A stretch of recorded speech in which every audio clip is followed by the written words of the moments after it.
Assalamu alaikum wa rahmatullah. So what I've got here are some potol, and today I've been promising this video for a while, and today we're going to do the video on how to cook. There you go, look, there you go. Wow! On how to cook potol. So just keep watching and I'll show you how to do it. There you go, there you go.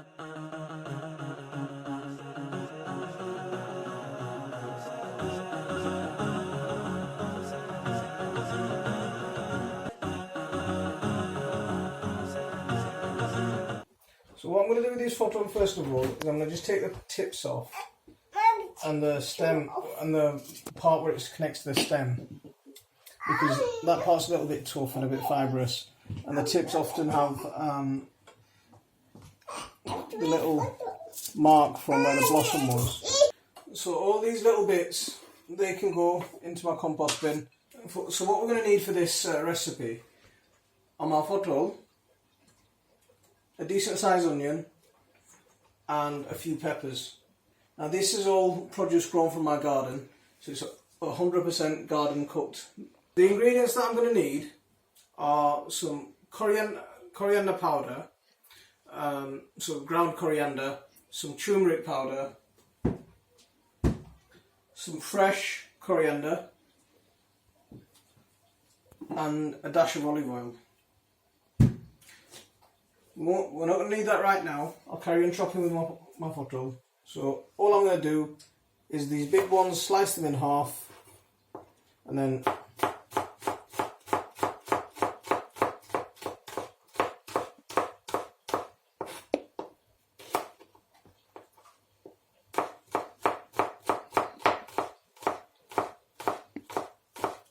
just chop them finely. They don't need to be too fine. So all I'm doing is chopping them up so they cook through nicely. They don't need to be exactly the same. They don't need to be wafer thin or anything like that. You don't need to worry about that. Roughly chopped is fine. Just roughly around the same size so you can get them to cook evenly. You don't want one to be mush and you don't want one to be still crispy. These are my homegrown peppers. If you haven't seen my greenhouse peppers, go and check out my September update, my greenhouse update, and you can see these peppers growing.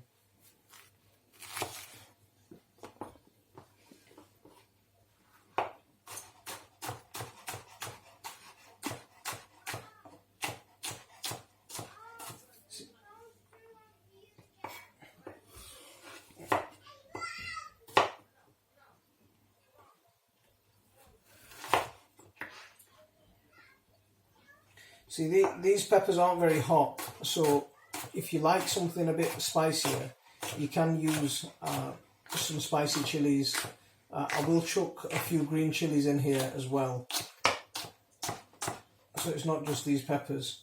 These peppers just will add that bit of flavour.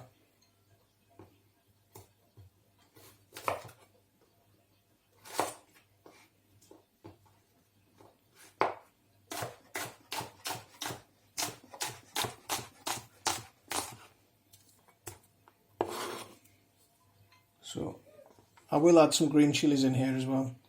So the first thing that I'm going to do is I'm going to crush some garlic and chop this finely.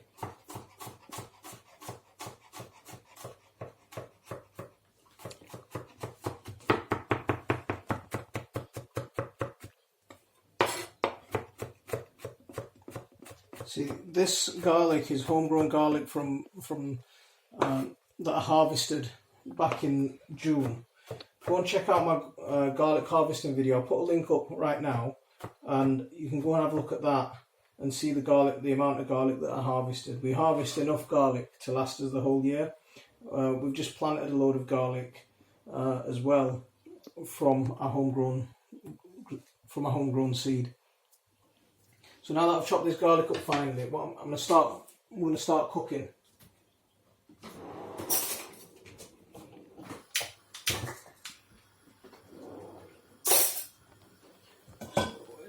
This is one of those non-stick those stone non-stick pans. They're quite handy because it means you don't have to use that much oil. And I like a bit of olive oil, or I like a bit of coconut oil. So just wait for that pan to heat up and I'll stick a bit of oil in there. But you don't, I mean, I always like to chuck a bit of garlic in first and toast that garlic before you add anything else. And toasting that garlic will give you that real garlicky kick. So let's get a bit of olive oil in there. You don't need loads. That's the good thing about these pans, you don't need loads of oil.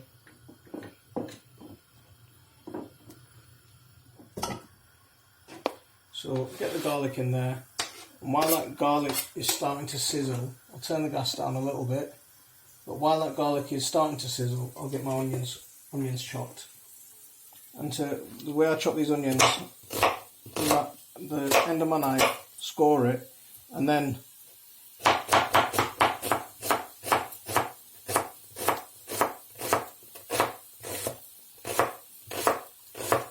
finally chop it.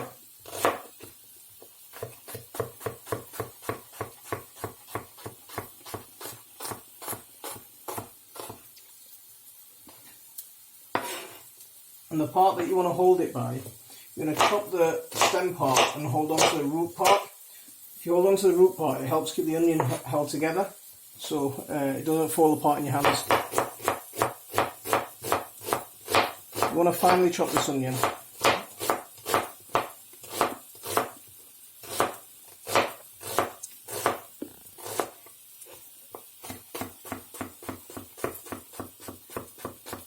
You want to finely chop the onion so it melts in the pan. So there's a nice onion chopped up.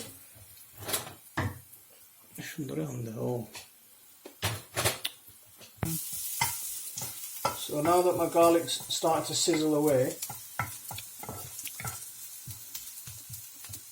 get that cooking. As soon as that turns brown, I'm going to get this onion in here because I always like chucking a bit of garlic in. Gives it that real kick. There's that added health benefit as well from having the garlic in there. Now let's get this onion in here.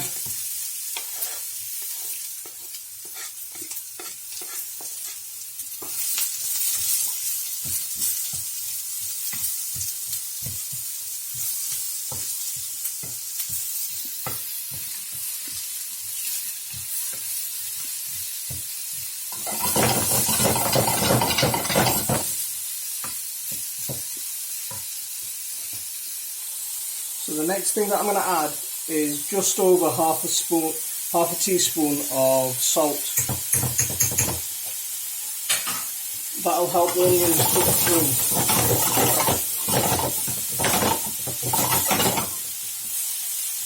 You can see the onions already starting to brown up. Now, if you ever found that the onions are starting to stick to the bottom of the frying pan at this point, if it's nice and warm, what you can always do is just add a tiny little bit of water. You add a tiny little bit of water,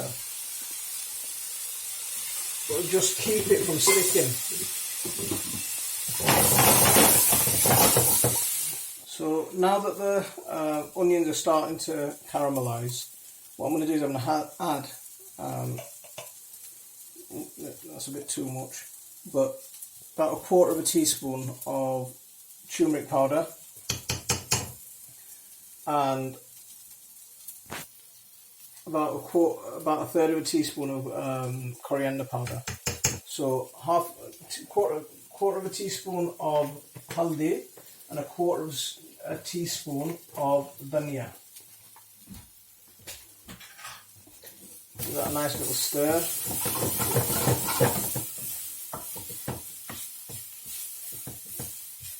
Adding the spices at this point will just allow it to cook through, and you don't get that powdery taste at the end, which is what can happen. So if it does start to stick, a tiny bit of water to save you from adding loads and loads of oil.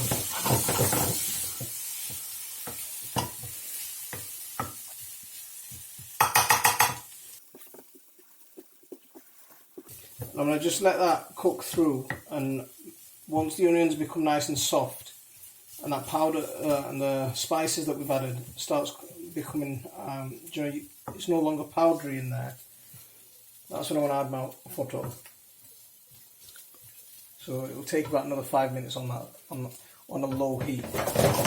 While I'm waiting for the onions to become soft, what I'm going to do is I'm going to cut my coriander.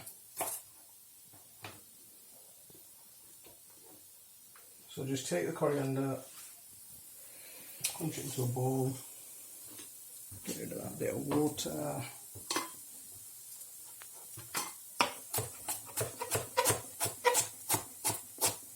Just roughly chop, you don't have to be too fine with this stuff. Stalks and all, everything can go in, it's fine. We'll leave that there and we'll come back to that because we don't want to use that until the very end. Now the onions are ready, I'll start adding my peppers.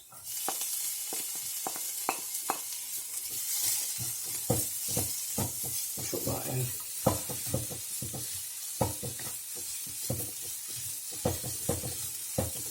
I'll add my potol. So there we go.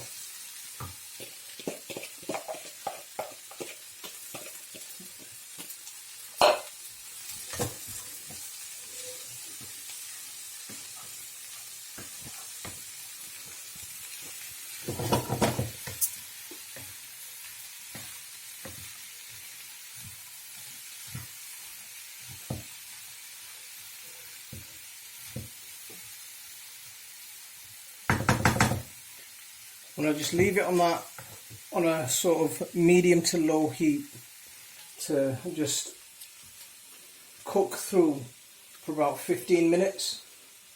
And just make sure you can give it a stir every now and then so it's not sticking, but I'm going to just leave it to cook through for about 15 minutes and I'll come back to it in 15 minutes and I'll show you what it looks like.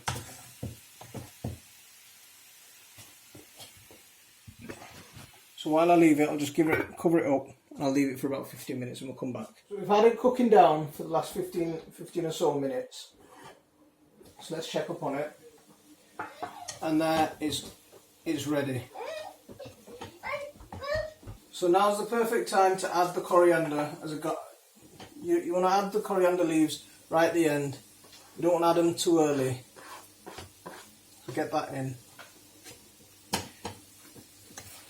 Now would be a good time to add a fresh chilli as well if you want to give it that kick. Now that's ready to serve. Perfect with a chapati, perfect with just some boiled rice. Absolutely lovely. I mean, this recipe can be done with a whole host of veg. You can do the same thing with courgettes, cook spinach the same way, bindi, so okra, exactly the same way. It works a treat. Give it a go. Try different kinds of veg with this recipe. It works brilliantly. So I'll leave it there for this one. Assalamu alaikum wa rahmatullah.